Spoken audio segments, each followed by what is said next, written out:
বিসমিল্লাহির রহমানির রহিম। আসসালামু আলাইকুম ওয়া রাহমাতুল্লাহি ওয়া বারাকাতুহু। সম্মানিত ভিউয়ার্স, ভিডিওর শুরুতে আমার ইউটিউব চ্যানেল মুক্ত টিভির পক্ষ থেকে সবাইকে পবিত্র ঈদুল আজহার শুভেচ্ছা ও অভিনন্দন। ঈদ মোবারক। ভিউয়ার্স, প্রথমেই ঈদের দিন সকালবেলা প্রথমেই গোসল করে নিয়েছি। তো এখন মাঠে নামাজ পড়তে যাওয়ার আগে মিষ্টি মুখ করার পালা। তো মিষ্টি মুখ করার জন্য সেমাই রান্না করব। তো আজকে আমি রেডিমেড সেমাই রান্না করব। তো তার জন্য দেখেন প্রথমে কিন্তু আমি এখানে পানি গরম করে নিয়েছি। তো এখন এই যে মগ নিয়ে নিয়েছি, এই মগের ভিতরে কৌটার দুধ দিয়ে দেব।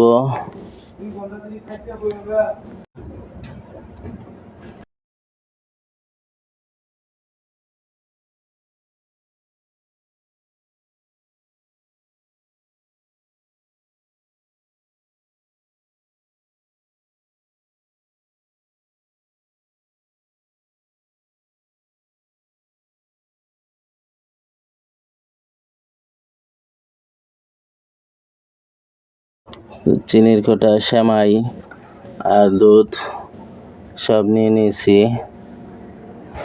প্রথমে কিন্তু তো ভিউয়ার্স, আবারও সবাইকে জানাচ্ছি ঈদের শুভেচ্ছা, ঈদ মোবারক। এই যে দেখেন প্রথমে দুধ দিয়ে দিয়েছি, এখন কিন্তু চিনি ঢেলে নিচ্ছি। যদিও কৌটার দুধের সাথে বেশি চিনি লাগে না, তারপরেও কিন্তু আমি বেশি পরিমাণে চিনি দিয়ে দিচ্ছি।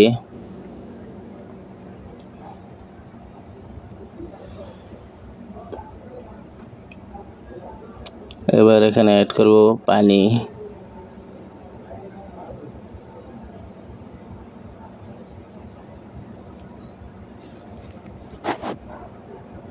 এটা হচ্ছে খুব সহজে সেমাই রান্না করার সিস্টেম। এই যে পানি দিয়ে দিয়েছি, একটু লবণও দেব, হালকা একটু মিক্সড করে নিচ্ছি।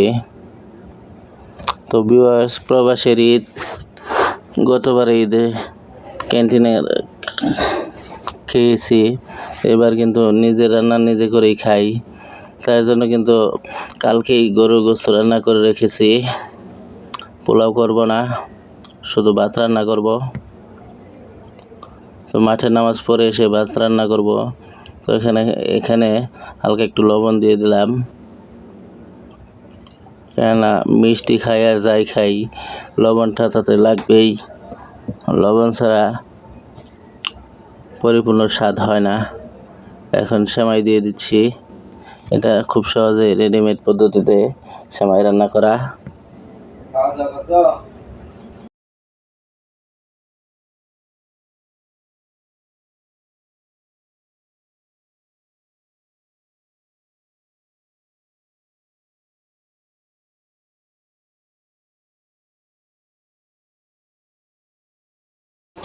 তো দেখতেই পাচ্ছেন গরম পানিতে দুধ, চিনি আর সেমাই আর লবণ দিয়ে কিন্তু আমার সেমাই রেডি হয়ে গেছে। তো আগে আমি গোসল করে নিয়েছি।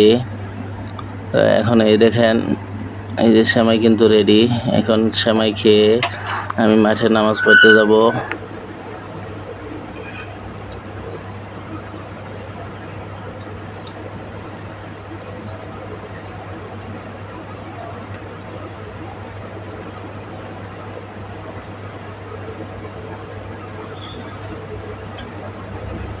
তো ভিউয়ার্স,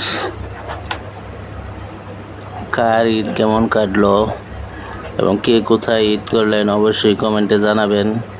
আমি মালয়েশিয়াতে, আমার মনে হয় এটাই আমার জীবনের শেষ ঈদ প্রবাসে। কেন এরপরে আর বিদেশ করব না, যত যাই করি না কেন বিদেশ আর করব না। ইনশাল্লাহ সামনের মাসের 10 তারিখে দেশে যাওয়ার চিন্তা ভাবনা আছে। একবারে চলে যাচ্ছি। সবাই দোয়া করবেন যেন আর বিদেশ করতে না হয়। আর কে কোথায় থেকে ভিডিওটি দেখছেন অবশ্যই কমেন্টে জানাবেন।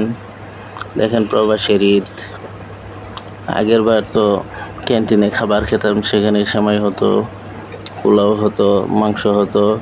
তো এবারে ঈদটা কিন্তু নিজের রান্না নিজেই করে খেতে হচ্ছে, যার ফলে কালকে রাতে কিন্তু আমি গোস্ত রান্না করে রেখেছি। আজকে মাঠে নামাজ পড়ে এসে শুধু ভাত রান্না করব। তো এই যে এখন আমি মাঠে নামাজ পড়ার জন্য বাইরে যাচ্ছি। পাশে আমাদের মসজিদ আছে, মসজিদেই মাঠের নামাজ হবে।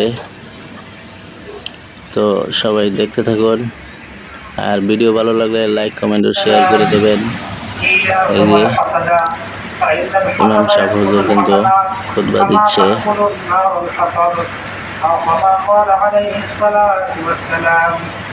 وقال النبي صلى الله عليه وسلم من قرأ القرآن واستظهره أحل حلالا وحرم حراما وادخله الله الجنة وشفعه في عشرة من أهل بيتهم كلهم قد وجبت له النار. وقال النبي صلى الله عليه وسلم المرء مع من أحب. الله أكبر الله أكبر لا إله إلا الله والله أكبر الله أكبر ولله الحمد. وقال النبي صلى الله عليه وسلم وقال أصحاب رسول الله صلى الله عليه وسلم يا رسول الله ما هذه القضائية الله أكبر الله أكبر لا إله إلا الله والله أكبر الله أكبر. তো ভিউয়ার্স, ভিডিও কেমন লাগলো অবশ্যই কমেন্টে জানাবেন, আর কে কোথায় কোন দেশে ঈদ করলেন তাও জানাবেন। তো এই যে দেখেন মাঠের নামাজের পর কিন্তু কালেকশন করা হচ্ছে ইমাম সাহেবের জন্য এবং মসজিদের জন্য। তো ধন্যবাদ সবাইকে ভিডিওটি শেষ পর্যন্ত দেখার জন্য। আর যদি আমার ভিডিও প্রথম দেখে থাকেন তাহলে অবশ্যই আমার চ্যানেলে সাবস্ক্রাইব করে বেল বাটন অন করে দিবেন। সবাই ভালো থাকবেন, সবার ঈদ ভালো কাটুক এই কামনা করি। আবারও সবাইকে ঈদের শুভেচ্ছা জানাচ্ছি, ঈদ মোবারক। তো বন্ধুরা, আজকের ভিডিওটি এখানে শেষ করছি। মাঠে নামা শেষ, ঈদও শেষ। খুদা হাফেজ।